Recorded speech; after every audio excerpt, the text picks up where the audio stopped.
Merci, Monsieur le maire. Monsieur le maire, chers collègues.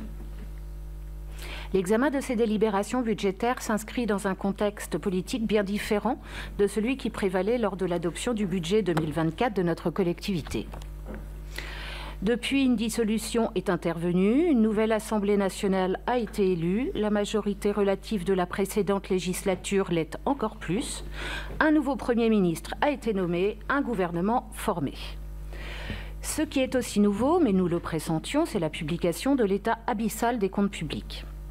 Une dette qui s'envole, des déficits budgétaires colossaux. Nous avions rappelé il y a quelques mois qu'au niveau national, la dette battait des records à hauteur de plus de 3 000 milliards d'euros. Nous en sommes aujourd'hui à 3 200 milliards d'euros. Chacun aura compris que la situation n'est plus tenable. Il faut bien en sortir, et cela ne peut pas se faire sans quelques efforts de tous. On doit en tout cas porter au crédit de Michel Barnier celui de dire la vérité aux Français et de chercher des solutions pour sortir de cette spirale. Parmi celles-ci, les finances locales devraient d'une manière ou d'une autre contribuer au redressement des finances publiques. Certains parlent d'un nouveau contrat de Cahors. Il ne s'agit pas de rentrer ici dans un débat en responsabilité des collectivités et il appartiendra au Parlement de se prononcer sur le périmètre et les mesures à mettre en œuvre. S'agissant de la DM2 qui nous intéresse ce soir, nous sommes dans un contexte bien différent de celui de la métropole que nous examinerons vendredi. Ici, les marges budgétaires existent, en grande partie parce que c'est la métropole qui porte l'essentiel des investissements structurants. C'est le cas aussi par les mesures fiscales adoptées. Ainsi, la baisse de 1% que vous avez fait adopter en février dernier pour les taux communaux vise à neutraliser pour les seuls contribuables brestois la hausse que vous avez fait voter à la métropole. Avec la réévaluation forfaitaire des bases, la feuille d'impôt a continué cependant à augmenter.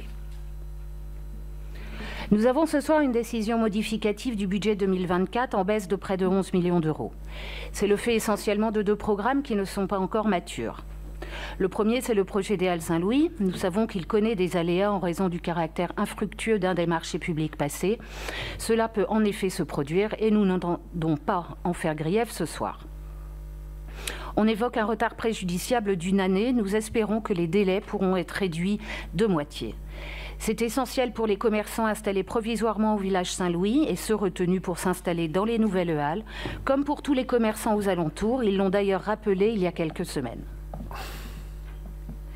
Mais ce qui n'est pas inscrit dans ces lignes budgétaires, c'est l'architecture générale du quartier Siam-Saint-Louis, au-delà du seul périmètre des halles. C'est l'aménagement global des abords, les déambulations. Il vous reste beaucoup de sujets à présenter et à concrétiser en ligne budgétaire de nos collectivités. Le second projet, c'est celui du transfert du fourneau aux Capucins. Il ne cesse de prendre du retard. Dans votre plan de mandat 2022-26, présenté en décembre 2021, il est margé à 10,9 millions d'euros.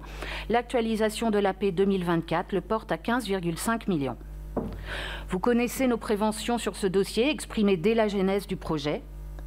Au fil du temps, ce sont des retards et des travaux non prévus, des pollutions de sol non détectées, autant de surcoûts qui justifient que l'on se pose la question du cadrage de l'enveloppe et des risques de dérapage.